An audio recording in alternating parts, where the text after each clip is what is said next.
You know Boba Fett as an original Star Wars trilogy villain, but did you know he could actually get worse? From planting bombs to almost killing a baby, these are the worst things Boba Fett has ever done. In his first canonical appearance after Attack of the Clones, Boba Fett pursued a quest of vengeance against Mace Windu, the Jedi responsible for beheading his father, Jango Fett. This plot unfolded in the second season of Star Wars The Clone Wars during the episode Death Trap. In the episode, a young Fett takes on the identity of a clone trooper named Lucky.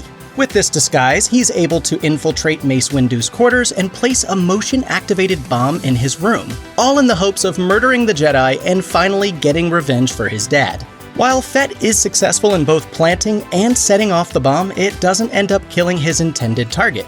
An innocent clone trooper is instead slaughtered after inadvertently setting the bomb off. But in the wake of this unintentional killing, Fett doesn't give up on his plans for vengeance. Though he's initially reluctant, he decides to attack the reactor core of a Republic Star Destroyer. If it works, it's a plan that wouldn't just kill Windu, but also everyone else on board. Through his bombing plan and subsequent unsuccessful attack on the reactor core, it's clear that Fett is seriously grappling with the loss of his father by inflicting more pain on others. And it's also apparent that he's more than willing to kill anyone who gets in the way of his target. He may still be a kid, but Fett's already brutal beyond his years. A few seasons after his first appearance in the Clone Wars, Fett returned a little older, but still just as dangerous. In Season 4's Bounty, Fett had become an even more hardened soul thanks to an extended prison sentence. No longer just seeking revenge for his father, Fett was inching closer to his portrayal in The Empire Strikes Back by making a living as a bounty hunter. To pursue this goal, Fett partnered with a squad of fellow hunters, got a mask to conceal his identity, and took a job delivering a large chest to the powerful ruler Otua Blank. While on his delivery mission, it was revealed that the chest didn't contain jewels or weapons, but instead held a young woman named Pluma Sodi, who was being sent to Blank as a forced bride. When Darkside Force user Asajj Ventress, who'd briefly joined Fett's crew for this assignment, realized what their true cargo was, she hesitated. But while the former Sith apprentice had a crisis of conscience, Fett demonstrated his growing darkness by remaining firmly committed to the task at hand.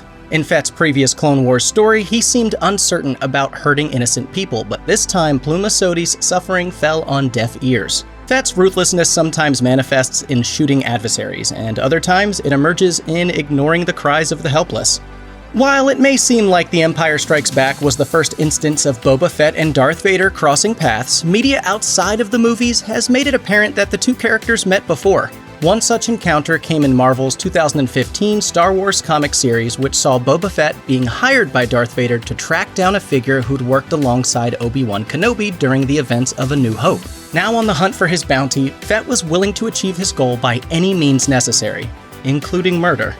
While trying to track down his target, Fett encountered a number of people, including Rhodians, and a group of moisture farmers that he interrogated for information. Once they told him what he needed to know, they weren't released back to their humdrum lives, but instead were promptly killed by Fett. This approach even extended to an unnamed farmer at the Mos Eisley Cantina, who, after being viciously interrogated, dropped a bombshell revelation to Fett that the man he was looking for was named Luke Skywalker. In one of his earliest missions for Darth Vader, Fett was on a hot pursuit that left a long trail of corpses behind. While many were introduced to Boba Fett through The Empire Strikes Back, it wasn't the first appearance of the character. Fett actually made his debut in one of the most infamous pieces of Star Wars media, the Star Wars Holiday Special. In between scenes featuring Harvey Korman as a cooking show host and B. Arthur crooning, there was an animated segment entitled The Story of the Faithful Wookiee. In this short story, Boba Fett arrives as a newly introduced character riding a dinosaur-esque creature. He seems to want to help Luke Skywalker and friends on their mission to retrieve a mystical object that serves as the plot's MacGuffin. Though Fett initially acts as a helpful figure, it's later revealed that he's no ally. R2-D2 ends up discovering that Fett is communicating with Darth Vader so that he can reveal the location of the rebels to the villain.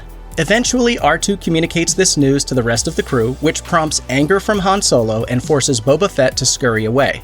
But not before vowing vengeance on the team. The animated adventure doesn't show us Boba Fett at his most grisly, but it does show him as a duplicitous, self-serving being right from the start. In The Empire Strikes Back, Darth Vader is a man on a mission. He's been chasing after Luke Skywalker and company for quite a while, but the good guys keep dodging him. So the villain decides to hire a little extra help, sending out a call for a crew of bounty hunters.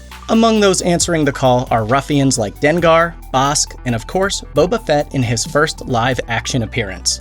He isn't even on screen for a full minute before Vader turns to Fett and orders him to refrain from disintegrating his quarry. Fett lives up to this reputation throughout the rest of the movie as he slickly tracks an unwitting Han Solo through space. The bounty hunter doesn't even blink at his mission here. His only moment of real hesitation comes when he thinks Solo might be killed in the carbonite freezing process. This isn't because he's worried the process is too cruel. Instead, his only concern is how it'll impact his finances, since Jabba the Hutt would like Solo to arrive alive. Fett's inclination to put money over people and his ability to keep a cool head are both exemplified throughout his mission in The Empire Strikes Back.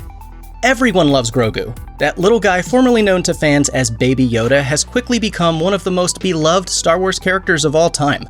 Stop touching things.